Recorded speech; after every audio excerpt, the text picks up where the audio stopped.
Spider-Man 2 is one of the most hotly anticipated games in Sony's lineup, and I can't help but jump on the hype train. Insomniac has yet to let me down with any game they've ever made, and since the 2018 Spider-Man was fantastic, the sequel is going to be great. We have some huge leaks and rumors to cover here on Video Game Leaks today, everybody. Welcome to the channel. Chaos here. Make sure you're subscribed. Make sure you have those notifications on, and really fast, check out the link at the top of the description and go check out my new Chaos Comics channel. If you guys are into comic books, if you're into Marvel, if you're into Spider-Man, get over there and see what's going on. And we're starting a series where I start a road to actually opening my own real-life comic book store. I would love for you guys to come along for the ride if you're a fan of anything comics, and we're talking about Spider-Man, so I thought it was a good time to plug the channel. I'll see you over there. Okay, let's get into this. Now, we all know 2018 Spidey. We all know Spider-Man Miles Morales for the PS4 and PS5. It was a great way to start the new console generation. Now, Miles Morales wasn't quite the groundbreaker that the 2018 game was, but it was good. It was good. It was still one of the best open world games available on the PS5. We got our first trailer for Spider-Man 2 almost a year ago now, and with it, there was an official confirmation that Peter and Miles are teaming up this time around to face down villains like Kraven the Hunter and Venom and who knows, maybe an actual Sinister Six. We'll see. Now, seeing Venom immediately gave me flashbacks to the Ultimate Spider-Man game, so hopefully Insomniac lets us run around this big open world as the big guy, but we'll talk about that later. The fact that Peter and Miles are coming together on this next adventure, it raises a big question. What happens next? Spider-Man Miles Morales was a huge sales success for Sony, and Insomniac, I mean, both of them. They know that both versions of Spidey sell copies. So what do you do next if you're in their situation?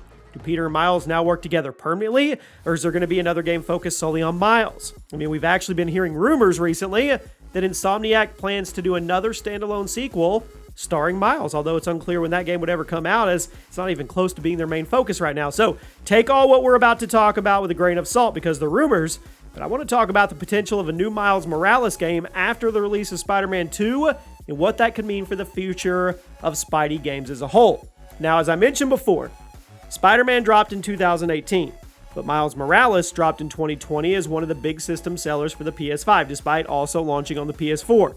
Now, compared to the first game, Miles Morales was a bit darker in tone. It was a very streamlined story too. There wasn't as much going on this time around, but what was happening was very interesting and mature.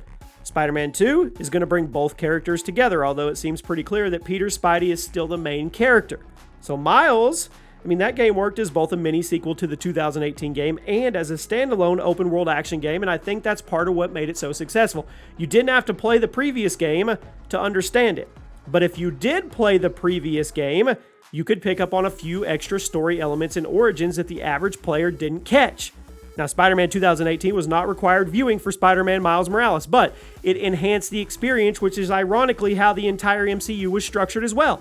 Each movie stood on its own, but it still built upon the larger story arc at hand, and that's what makes me think Insomniac is up to something. We talked about this on the last Spider-Man video we did. Some of you threw me under the bus. Some of you were along for the conspiracy theory.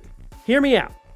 Spider-Man 2 will feature both Spider-Man as playable characters. We know that. While the story is yet to be confirmed in greater detail, I think it's safe to assume that Peter is likely going to be the driving force, as both the main villains, Kraven and Venom, are connected to Peter's story as opposed to Miles.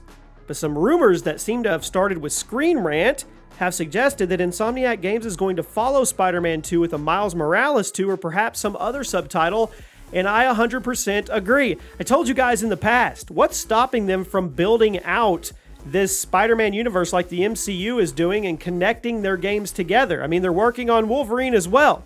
What's stopping them from building to a bigger picture with all of these video games as stepping stones, just like blockbuster movies? Now, I guess that's probably a video for another day.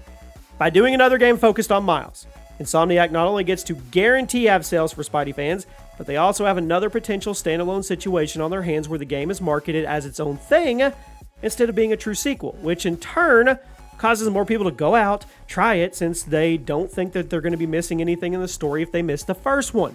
Focusing on Miles, it allows Insomniac to tell some more mature stories and focus on a part of the Spider-Man universe that isn't quite as popular as Peter Parker's journey. Now, Insomniac probably doesn't want to make Spider-Man games forever, but focusing on the 2 different Spider-Man in different games, it's probably going to help things from getting stale and allows them to experience and experiment with different tones, stories, character arcs, and gameplay mechanics. Spider-Man Miles Morales got a ton of mileage out of the first game's map and the mechanics, and while that did turn some people off to the experience, others felt it actually added additional cohesion. However, what's more important than any of that is the development advantage.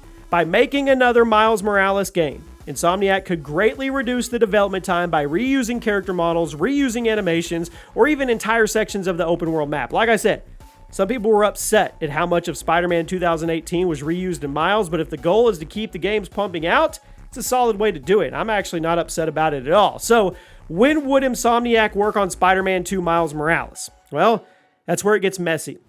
We know Spider-Man 2 is their main focus, of course, and the game is rumored to be coming next year. After the game launches, it's believed that Insomniac is shifting their focus to Wolverine, which was announced a year ago and reportedly in very early stages. Wolverine likely isn't coming out till 2024 at the earliest, which would put Miles at 2025 by most generous estimates. However, I wouldn't be shocked at all if Sony tries to capitalize on that and essentially makes their own video game equivalent of the MCU. Yeah, we're going to talk about it. We already have 3 Marvel franchises in the pipeline from Insomniac, and it can be assumed they all exist in the same universe. We know that the 2 Spider-Man franchises exist in the same world. It's all but confirmed that Wolverine takes place in that timeline as well. So who's to say Sony isn't going to smell money in the air and start expanding this? This could be even more incentive for Insomniac to make a Miles Morales 2, as it would further establish this multi-franchise universe of Marvel games that is only available on Sony's platform, and PC, of course. Insomniac isn't a huge studio, and honestly, I'm surprised they're taking on as many projects as they are, but remember, it's not Insomniac who has to deal with Marvel. It's Sony. Sony is the one with the influence over Marvel, and while it's been leaked recently that EA is working on a Black Panther and Iron Man game, it's totally possible Sony and Marvel are working together on something else entirely. Something much bigger. Shared universes are the rage right now, and while I know a lot of people are getting tired of everything being part of some cohesive universe, it makes sense. When done right, having a shared universe could be profitable. Big time. It is. Just look at the MCU. A whole bunch of movies that exist on their own, but still part of a larger story arc when all the worlds collide. Avengers Endgame. Secret Wars. Like I said, we know there are 2 different Spider-Man starring in video games. And if the rumors are true that Miles is going to get his own dedicated sequel, I think it's super possible that Sony and Marvel see it as an opportunity to basically replicate the MCU success in the video game world. Spider-Man and Spider-Man Miles Morales, huge successes. Safely assumed Spider-Man 2 and Wolverine, going to be that way as well. But it opens up the door for so much. Daredevil, Punisher, Blade, Fantastic Four, even other X-Men characters, Deadpool. I mean, I know I'm getting ahead of myself, but I'm getting excited. You can see where this is going. Assuming the rumors are true and we get another Miles Morales game, Sony is likely going to want more. Wolverine, already in production. But if everybody is sharing the universe, it's a great opportunity. So, you let me know what you think. Spider-Man 2 is still quite a ways out, but looking to the future is super interesting with a franchise this good. I'll see you guys soon.